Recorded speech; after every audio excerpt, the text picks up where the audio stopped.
Evening, YouTubers. Miss Cody here. We're going to talk a little bit about the FMS 1400 millimeter t-28 Trojan. It's a lot of people are having a lot of nose gear issues with them, and yes, I will basically show y'all why. It all starts with the dreaded bounce. Come in a little slow, stalled out, and comes down on the mains, and next thing you know, it starts going into a bounce, and it just gets worse and worse, and next thing you know, it's tipping plumb up onto the nose gear and ruins your prop, and you think it's the only thing wrong, and you get the new prop put on, or you repair it, or it don't do any damage, and you take off again to fly it. And when you fold the landing gears up, they go up, but they won't come back down on the nose. Okay, this is where it's going to get kind of technical. Inside, this is your gear case. This is where all of your workings are inside the nose gear of the T-28 Trojan. What is happening is there's a worm screw that runs through the length of this gearbox, and it's mounted on into the casing via the clamp together, and there's a bearing and a gear, and then there's a little spot down here on the end, a little divot in the case where the end of this screw sets in. Well, what is happening is when the gear jams, when it goes up on its nose and bounces, and the gear jams down, what is happening is it's pushing down on this lock, and it's bending this screw. And it usually bends right here, and, pretty much, right in front of that, because that's where all the pressure is. Well, the little arm right here is what's ended up pushing down on it. So what I have done to kind of try to remedy this problem is there's a brass insert right here, and there's a gap in it, a little gap between that and this lock, just enough to allow it to bend. And what I have done was I had taken an Allen screw, pushed this insert out from the bottom. It'll just pop right out. It's right here on the very bottom of the case, not the top, the bottom. And what I've done is I've run this screw down into this brass insert and then ground the head of the screw down to take up this gap. And it's don't have to be, very thick, about the thickness of a fingernail. It's relatively thin. It's pretty tight gapped in here, but there's just a little too much of it. You just push that insert out, run the screw into the top of your brass bushing. There's a T-lip on top of it. You just run that screw down in there and tighten it up with a pair of pliers the best you can. Don't get too rough with it, but just snug it down.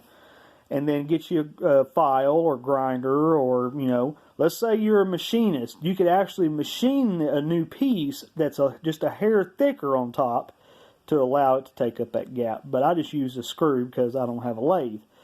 But I ran it down in there, ground it down, and then pushed it back down into the case, and it's just a squeeze fit. It's not hard to get in. And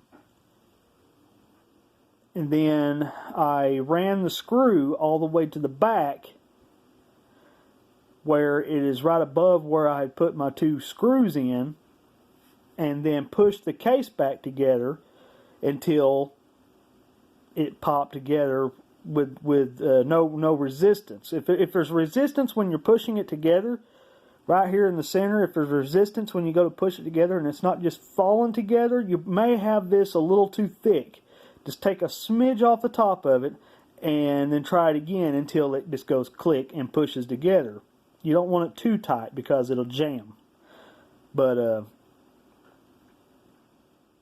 once you get that put in, that takes up that gap, and if it jams and this arm shoves down on that, it don't have nowhere to go. It's just going to stop on that piece and just kind of hang there.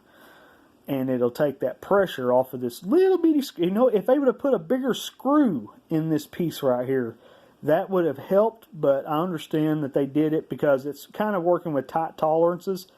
And if I think they had put a bigger screw in here, it would probably break this piece because it would be so thin along the edges. But I love the planes. They fly great. They're the king in the air. You know, they just fly so well once they're up. It's just that landing. The landing is usually what's going to get it because the gears just, they're electric. They're just not very strong. They can't take that punishment of a heavy bounce on the nose. Now the mains can. The mains are stout because they fold out to the side. They're not, all the pressure is not on that screw. It's going to the side. But on the nose, all that pressure is on there, and they're kind of a heavy plane. You know, if you got a 5S or a 4S battery in them, they're going to be kind of heavy in the front. I think they say weigh like right around 5 pounds. I haven't exactly measured, weighed mine or anything, but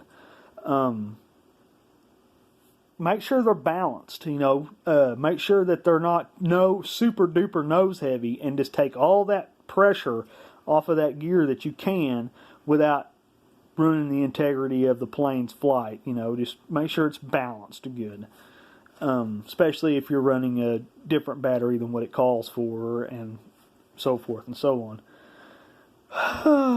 But yeah, try the mod, and I've been flying mine for a while now with it, and I have bounced it intentionally and pulled it back apart to see if it bent, because it was a pretty hard bounce. It landed hard enough that it actually bent the trunnion right where it goes in right here. It actually took it and bent it, and I had to pull the trunnion out and straighten the trunnion back up and then put it back in. So I know it was a hard enough impact to do that, and that would have usually just wiped out the servo.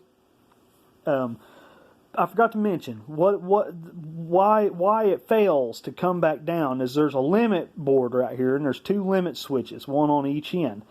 One is the limit switch for the up position, the other one is for the down position. Well, when the screw bends, the limit this piece, the lock with the little tang on it, misses this limit switch because it's up too high. It rotates it around and moves it around. Sometimes they'll go down, sometimes they won't. But what happens is when this screw goes all the way back to the down position, it doesn't hit the switch, so the gear thinks it's still going up. And of course, it has to hit that switch in order to switch the motor the different direction to run the gear back down. So, just like I said, try the mod. Use the Allen screw inside the bushing and get it where it's kind of just tight in there. You can run the retract back and forth once it's together out of the plane, and make sure it's not binding, or make sure that the screw is rotating all the way to the front. You can see it down through the gap in the gear. But I've done it, and it seems to be working beautifully. Give her a shot. Let me know in the messages down below on how it works for you, and if it has helped you with your issue. And, just have a good day and enjoy flying your T-28 with a new upgraded landing gear. And have a good day. Thank you.